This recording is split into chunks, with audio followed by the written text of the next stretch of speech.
சக்கரவள்ளிக்கிழங்கு பொரியல் எப்படி பண்ணுறதுன்னு பார்க்கலாம். இது வந்து சக்கரவள்ளிக்கிழங்கை நான் நல்லா குட்டி குட்டியாக சாப் பண்ணி வச்சுருக்கேன்.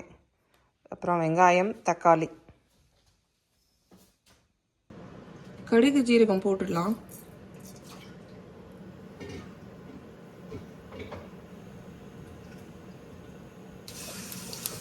ஜீரகம் கொஞ்சம் போட்டுக்கலாம்.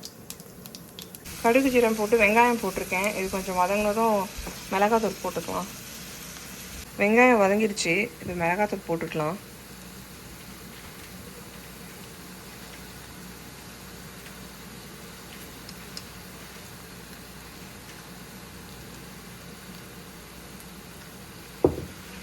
கொஞ்சம் மஞ்சத்தூள்,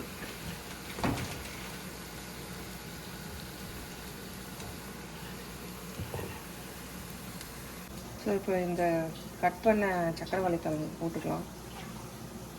இங்கே வந்து இந்த கலரில் தான் கிடைக்கும். நம்ம ஊர் மாதிரி அந்த ஒயிட்டாக அந்த மாதிரி இருக்காது.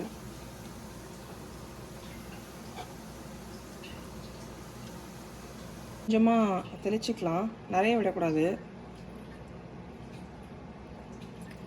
இதுவே போதும்.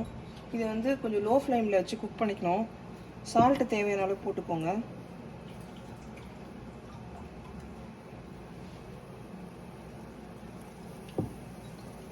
இது நல்லா குக் ஆகிடுச்சு. இப்போ தேங்காய் கொஞ்சம் போட்டுக்கலாம்.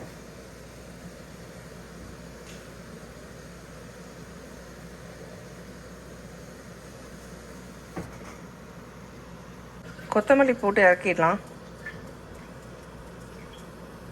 Thanks for watching. Please like and subscribe.